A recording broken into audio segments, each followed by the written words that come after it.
Hey everybody, happy Friday. Welcome back to another Friday Live. Give you a couple minutes to arrive. I am just coming from a groove therapy interview, which was really awesome. For any of you that don't know, sorry, I'm just trying to adjust this light. For any of you who don't know, I have a podcast on Osiris Pod called Groove Therapy that I co-host with an amazing woman, Tara Lee Weathers. And we talk a lot about the intersection between live music and health and wellness. And today we were talking to a woman named Paige Clem, who helped to form the Fellowship, which is a clean and sober group in the Fish community. And hello to those who are joining live. How's it going? So we just did a whole episode about how the Fellowship started and just really providing some support for any people who are thinking about, really are super curious. There's, all about dry January and a lot of people who are doing that, and it's the beginning of the year. So of course people are just starting to reassess things and looking at their health and wellness. So if you are curious about that, it was a really amazing conversation. So good. Lots of magic involved in how the Fellowship came to be, and Paige Clem is just such an amazing human being. So that's going to be coming out on 2 weeks from today on January 27th. Yeah, so look for that Groove Therapy podcast. And if you're not following the Groove Therapy podcast and you'd like to, if you're a live music fan, if you're into health and wellness, check that out. We're on Instagram at Groove Therapy Podcast. So hello, I'm so excited that some of you are here live. Our topic today is coming home to you, which I'm really excited about. It is something that I'm very passionate about, helping other people really feel safe and secure in their bodies and at home in their bodies, and also really have this really strong center that no matter what is happening around you, you can be able to return right back here and feel safe and centered. And, of course, you may get caught in some of the drama that's happening out here because that's life and that's what we do as human beings. But you can quickly be able to say, okay, this is not about me. This is what's happening out here. And this is where I live, right here in this home. Currently, some of you may know I work at an integrated pain clinic, and I help chronic pain patients. Really, actually, what their journey with me is coming back home to them. So for them, they've been through an injury, their body is totally different, their whole life has been torn apart, it's a work injury, and so, their future is very uncertain, and workers' comp is just a terrible, terrible system. So they're going through hell, essentially, and they don't feel comfortable in their bodies. And so part of my work with them is to help them find themselves again, because they will never be the same as they were pre-injury. These are people that have been living with pain for years now, and it's about acceptance. It's about learning how to, find that new sense of them, bringing in some parts that they may have forgotten about or may have set to the side, going through all of the stress and everything that goes along with their experience. So that leads me to say, what keeps us from ourselves? What keeps us away from being home in ourselves? And stress is definitely a huge factor in that. When we are activated in the stress response, and I've been doing a couple of stories about stress because stress is a part of our lives. That is never going to change. The goal will never be to not have stress in our lives. But there are definitely ways that we can be educated about how stress impacts our life and how it impacts our health, and also be empowered with ways to be able to cope with stress and to deal with stress, because our bodies are designed to deal with stress in a very quick way. So it's like the stressors here, we have all of this adrenaline, noradrenaline, cortisol rushing through our bodies so that we can fight it, we can flee from it, we can, deal with it very quickly, and then we can recover from it. And so that's how our body is designed, to attend to the stress very quickly, do whatever it is that we need to do to get through it, and then recover from it. And the problem in our current life is that the stress never seems to go away. that it is always there. And so we are constantly being berated in our minds and our bodies with these stress hormones and chemicals, and the adrenaline and the noradrenaline and the cortisol, which over time can really do damage to our bodies, because there are a lot of systems that stop working properly at times of stress, because our body is so intelligent, and it actually takes energy away from our immune system. It takes energy away from our digestive system. It's not going to allow us to sleep properly, because our body really thinks that there is an immediate threat in our environment. And what happens if there's a tiger lurking around in your bedroom at night and you fall asleep? You might not wake up. So that's why your body is not going to allow you to have proper rest while you're stressed, because it thinks that it needs to keep you awake so that you can be aware of whatever threat is out there. So those systems are not functioning properly while you're under stress. And, we have all been under so much stress the last few years. We all have our own things going on. And then, of course, there's been a global pandemic. We've been isolated. We've had all of this fear about everything. And it is time for us to return home to us. So as I was starting to think about how I want to support you guys in the new year, because I mentioned my job, and I'm at the point now where I have really enjoyed it. I love what I've learned. I love the way that I've been able to help people, but I really want to transition out of that and really start doing my own thing, working with people more internationally. So I have some programs that are coming out. One is starting next Wednesday and the other is starting next Thursday. And when I was really feeling into those and what they were going to be, I kept hearing this voice that, especially from my Realign program, that was like, it's all about coming home to you. It's all about coming home to you. Because, as I mentioned, everything that we've been through in the last couple of years since 2020, a lot of us have lost ourselves, or we've had this opportunity to reinvent ourselves or reimagine ourselves in a new way. Of course, it's so interesting because, like I said, I work with chronic pain patients who have been injured at work. And I saw such a parallel between what they had been going through by having their lives, the rug pulled out from under them in a second, and their whole lives changed. And, the isolation that they were going through, the uncertainty of the future that they were going through. And it was such a parallel between what I saw was happening with my workers' comp patients and chronic pain patients, and then now everybody in society through the pandemic, where it was like, there's such uncertainty about the future, and something happened that none of us were expecting, none of us actually chose, and yet here we are living it. And how do we now take that experience and do the best that we can in that? And of course, we've all done the best that we can, because that's what we do as human beings. We cope through it as best as we can. But most of the time, we don't have the appropriate tools and resources to be able to do that in a graceful way. So, so I want to talk today a little bit about both of the programs that I am running that are starting soon. The first one that I was just talking about is called Realign. It is 8 weeks to mind, body, spirit balance through healing, consistency, and support. So I am an integrative mental health specialist, and what I really do is help people to find their own wellness practice that is authentic to them. So our healthcare is changing, at least the way that we think about it is changing. And maybe you have noticed this yourself. I'd love for you to tell me if you have. I have certainly noticed it in the way that I approach healthcare and how I take care of myself and how I view the healthcare system. But again, I've been living in this world for really since I started my PhD program, which was in 2012. 11 years now. And, the old paradigm of healthcare is that we go to the doctor and we get fixed and we can rely on them to do what they need to do to take care of us. And we go and we live our lives and we don't really worry too much about it.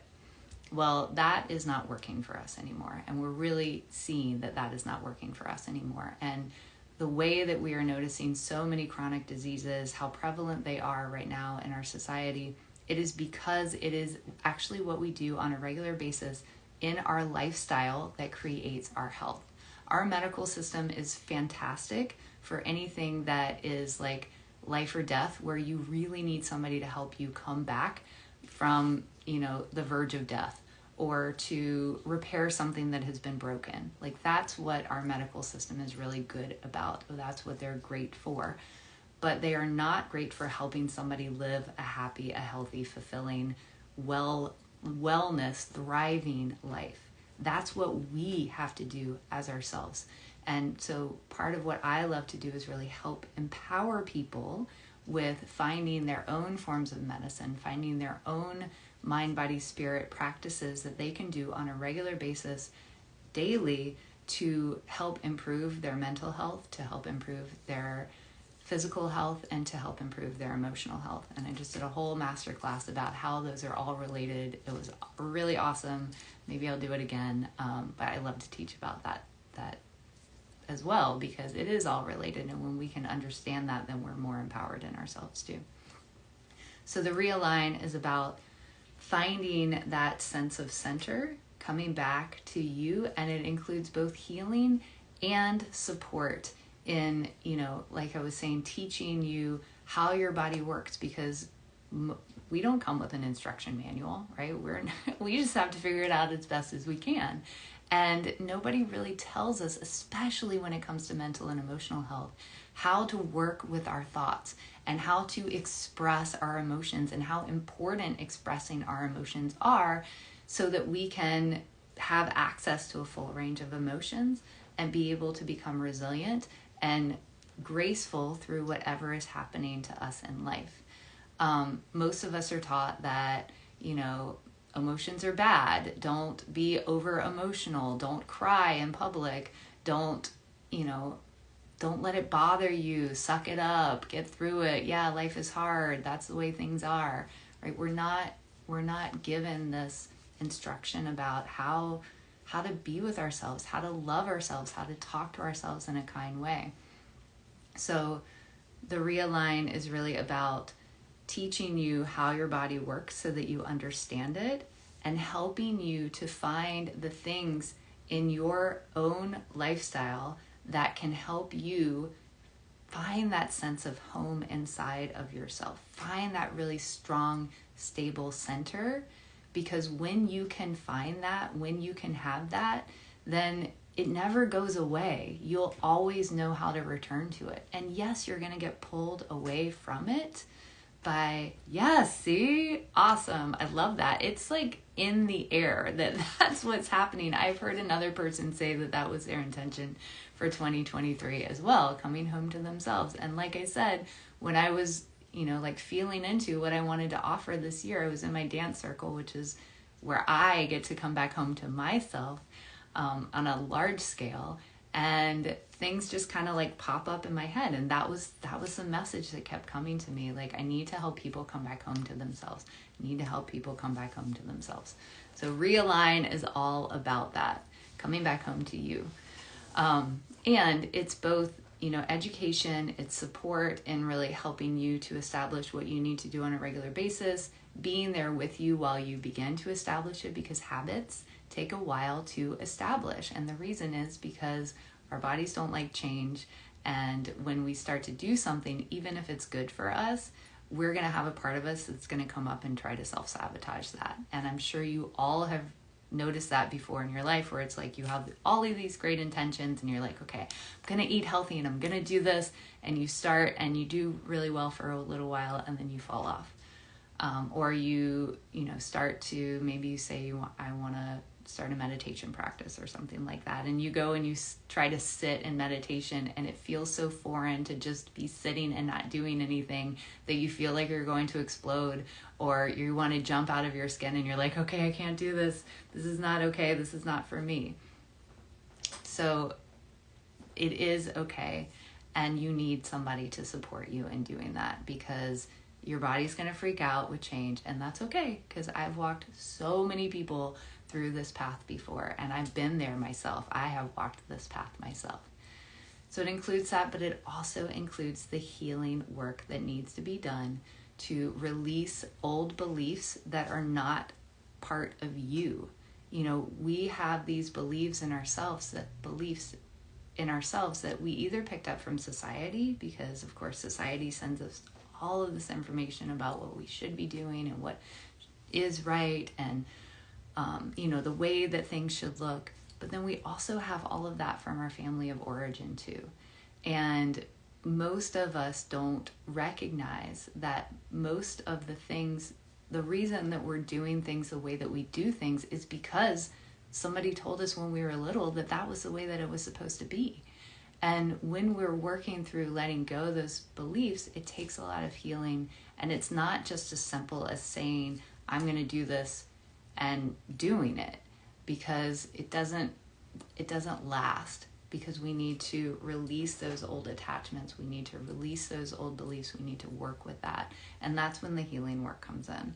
So that program specifically, it is 8 weeks. There are 4 calls for education and, kind of like strategy and really how to implement an authentic mind, body, spirit practice that is going to enhance your overall health. And then also the healing that's going to help really release you in what's been holding you back when you tried to do that on your own in the past. So that is Realign. I'm really excited about that. We're going to start that on Thursday, the 26th. January 26th, and you can find out more about that, and there's a link in my bio. You're also welcome to message me and ask me any questions that you might have. And the other program that I have going on is called Free Your Mind, which I'm super excited about. That is 6 weeks to presence, peace, and freedom from overthinking. And Free Your Mind is really focused on mindfulness as a practice. It is 6 weeks of live calls with me. There will be some teaching of mindfulness principles, and there will be practice of mindfulness, and there will be an opportunity for Q&A. And this is not just like, of course, if somebody is like, yeah, I really want to start a mindfulness practice and you want support in that, then great, join Free Your Mind. That's awesome. But it's so much more than just starting a mindfulness practice. This is really for people who are really ready to let go for good of those thoughts that are keeping you trapped. Our mind can be our own worst enemy, and I'm sure you know this, because that's just the way it is until we learn to actually work with our thoughts. And the reason that I am so passionate about mindfulness as a practice is because it was so transformative for me and my life. I am an overthinker. I tend towards anxiety. That's just kind of my natural state if left unchecked. And I was a constant doer who never was able to sit still and do nothing. And I literally, I learned mindfulness in my PhD program because I was required to practice it. And I had to keep a journal of my mindfulness, meditation for 15 minutes a day. I had to write about what it was like. So I really had to actually do it. Before that, I had thought about doing mindfulness, and I had this sense inside of myself that it would be good for me, because luckily I do have a really strong intuition of what's good for me. That doesn't always mean that I follow it, but I heard that voice come up. But I also had another stronger voice at the time that said, that sounds like torture. What do you mean? Me sit still for however long and not think? Yeah, right. That's not going to happen. So I didn't do it on my own because I didn't think it was for me. I didn't think it was possible for me. But then I was required to do it in my PhD program. And thank God I did, because it changed my life. It honestly did. And some of the things that really became evident for me during that time when I was establishing the practice was, first of all, how many thoughts I had in my head. I just was not aware of it before because I didn't ever have the opportunity to really observe them as just thoughts, right? Because for most of us, we don't notice the thoughts that we're thinking. They just happen, and we're just kind of like driven through life by them, really controlled by them. And it gave me an opportunity to sit as an observer and just kind of like watch all of these thoughts. It would just pop up and pop up and pop up and pop up. And I was like, holy shit, I have a lot of thoughts in my head. Like, wow, no wonder I'm exhausted most of the time. And in addition to just like noticing how many thoughts I had, I also got to tap into the quality of my thoughts. And that was really eye-opening too, because I realized that I could be really hard on myself. Like, I had this really harsh inner voice, and I noticed that I had this harsh inner voice for myself, but I was also able to recognize that I then put it towards the people that I was closest to, my husband and my son. And I began to realize how it made me feel, and I also knew that I didn't want to make them feel that way either. So part of mindfulness is not only paying attention in the present moment, but it's also doing it without judgment.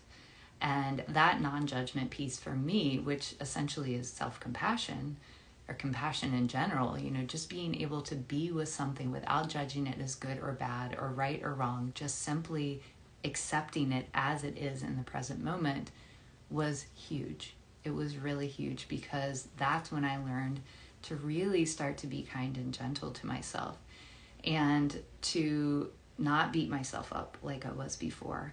And it taught me the ability to detach from my thoughts, right? Because in that practice, I'm just sitting and I'm being present with what is in the present moment, which of course thoughts are going to come up in the present moment. It's part of the present moment. And it's not about the goal of mindfulness is not to not have any thoughts. It's just to be in the present moment and to be able to notice those thoughts as the present moment and to let them pass on by. And that's not to say that you then go out in life and that's how you always live life. But with a practice like that, you like strengthen that muscle to be able to do that, so that when you are out in life, you can have a thought come up. And if you don't like that thought or the way that it's making you feel, then you have the ability to be able to change it. And that is power. That is such power. And I use that in my life all the time. It doesn't mean that those thoughts that make me feel bad don't come up. They still come up, because I'm still a human being. Our brains are designed to keep us alive. Our bodies are designed for survival. So of course those thoughts about worst case scenario are going to come up, but that's not going to help me get through my day. That's not going to help me manage my stress. That's not going to help me show up in the way that I want to show up. So unless it is something that I really need to be concerned about in the present moment, I'm going to be able to work through that, and I'm going to be able to let go of that thought, and I'm going to be able to have another thought that I can bring in that's going to help me come back home to me.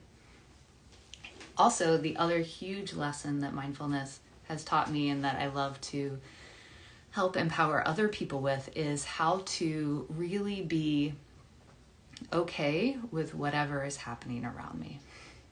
Because we don't have control of a lot of things in our lives. And really the only thing we do have control of is what is happening inside of us, and how we are responding to whatever it is that's happening outside of us. But I can't control the weather right now. I can't control other people. I can't control the news. I can't control all of the things, right, that are outside of me.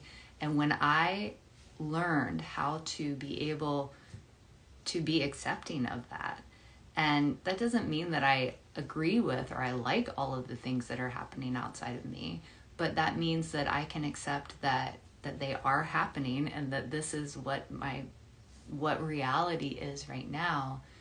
I can then take back all of that energy that I was putting forth towards all of this that I didn't like, that I was like attaching to and trying to make different.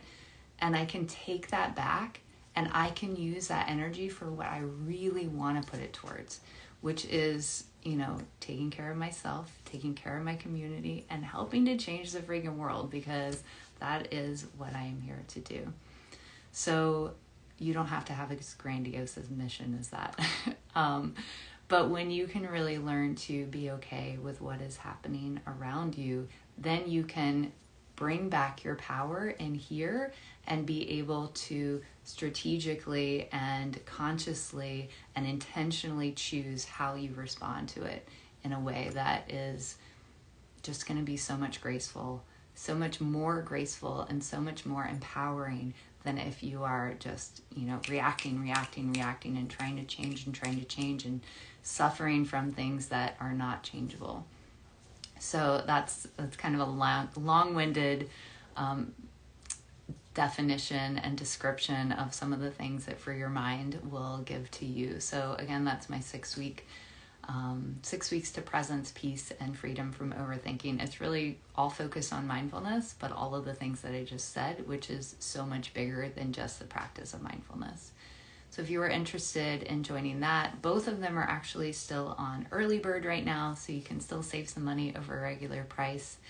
And I'd love to have you join. They're very affordable, and I really just want to bring this work out into the world and help other people really find that sense of themselves and home that I have found inside myself and that I have helped my patients find inside of them. And now I'd love to help you do that too. So if you're interested in that, please check out the links in my bio, reach out to me, keep watching these lives. I'd love to see you here live. And I love that this topic is so really interesting and important for so many of you. So share with me, what does it mean for you to feel like home? What does coming back home to yourself look like? Because that's important. You know, we need to know when we're there, right? So share with me what your version of coming home to you looks like. I'd love to help support you in that in whatever way I can, even if it's just holding the vision for whatever you drop in the comments below. So thanks so much for being here with me. I love you very much. Have a beautiful rest of your Friday. Feel free to send me a DM with any questions that you might have, and I'll catch you next week. Take care. Bye.